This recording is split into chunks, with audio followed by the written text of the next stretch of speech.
Assalamualaikum warahmatullahi wabarakatuh. Alhamdulillahi rabbil alamin.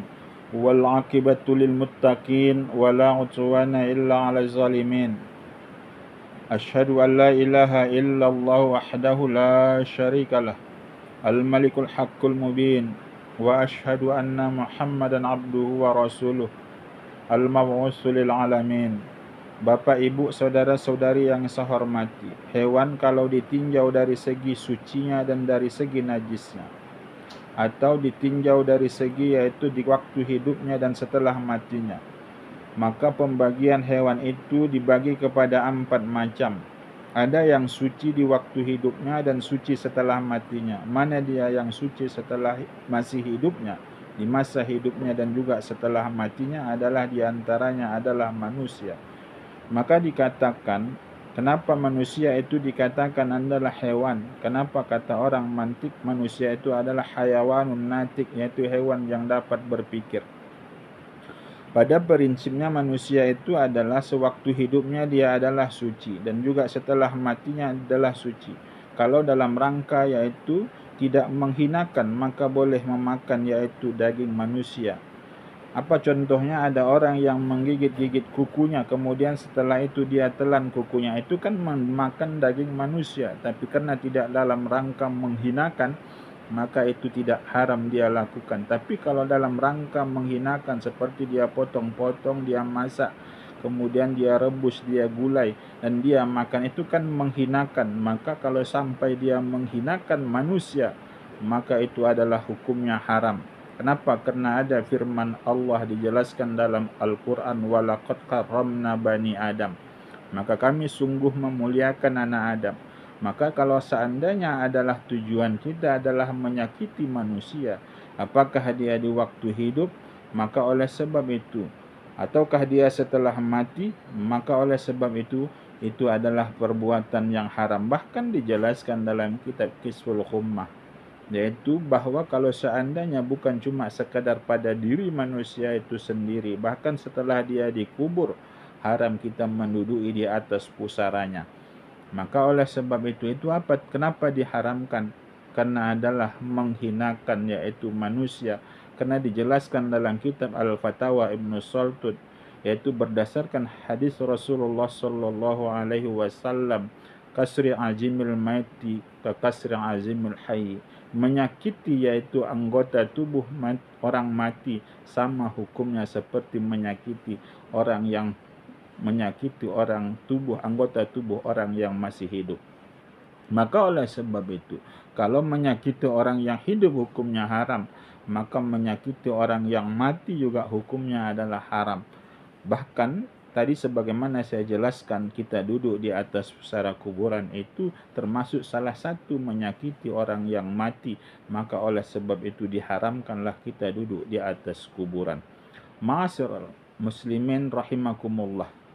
Itu yang pertama, itu yang suci di waktu hidupnya dan juga suci setelah matinya, yaitu adalah manusia. Dan yang kedua adalah yaitu yang suci di waktu hidupnya dan suci setelah matinya, yaitu adalah ikan. Ikan tanpa harus kita menyembelihnya, kalaupun dia mati sendiri maka boleh kita memakannya. Kalaupun seandainya kita menangkapnya yaitu di sewaktu hidup, kita dapat memotongnya, mematikannya sendiri, maka juga itu adalah hukumnya adalah suci. Kalau seandainya sudah mati pun baru kita temukan, maka juga adalah hukumnya suci. Cuma ada najis-najis yang ada di dalam tubuhnya, sama juga dengan manusia tadi ada najis-najis yang ada di tubuhnya, maka wajib kita menyucikannya. Ikan juga seperti itu, ada najis-najis yang dalam tubuhnya, karena ada najis yang seperti darah, kotoran ikan, maka itu wajib kita menyucikannya. Demikian juga yang ketiga, yang suci di waktu hidupnya adalah suci setelah matinya adalah belalang. Belalang itu kita memakannya, itu serangga belalang yang kita makan, tidak perlu kita menyembelihnya. Kalaupun kita menemukannya setelah mati, kalau kita mau makan belalang itu boleh kita memakannya. Tapi ada kotoran-kotoran yang ada di dalamnya, maka wajib kita menghilangkannya. Maka ini 3 hewan yang suci di waktu hidupnya dan juga suci setelah matinya. Bapak, Ibu, saudara-saudari yang saya hormati, ada hewan yang najis di waktu hidupnya dan juga najis sewaktu matinya.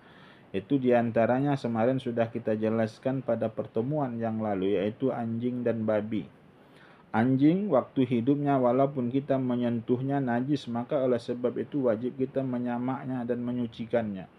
Demikian juga babi, kalau kita menyentuhnya yaitu di waktu hidup, maka wajib kita menyucinya dan menyamaknya. Bahkan kalau kita setelah dia mati menyentuhnya dan juga menyentuh anjing dan babi, maka juga wajib kita menyucikannya dan juga menyamakkannya.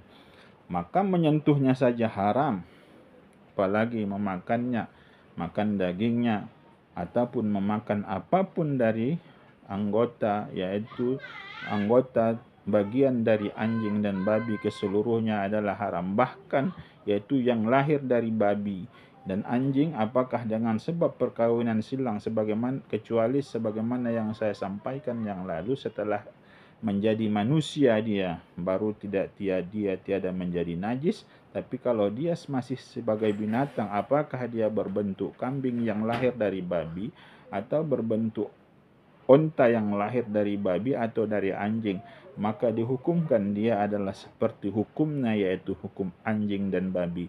Bapak, Ibu, saudara-saudari yang saya hormati, ini saja dulu pertemuan kita pada kali ini, yaitu pembagian, yaitu di hewan yang dinilai, yang ditinjau atau yang dilihat dari segi suci dan najisnya sewaktu hidup dan matinya dibagi kepada 4. Yang pertama tadi adalah suci di waktu hidupnya dan suci setelah matinya, dan yang kedua adalah najis di waktu hidupnya dan najis setelah matinya. Terima kasih atas segala perhatian, mohon maaf atas segala kekurangan. Wabillahi taufiq wal hidayah. Assalamualaikum warahmatullahi wabarakatuh.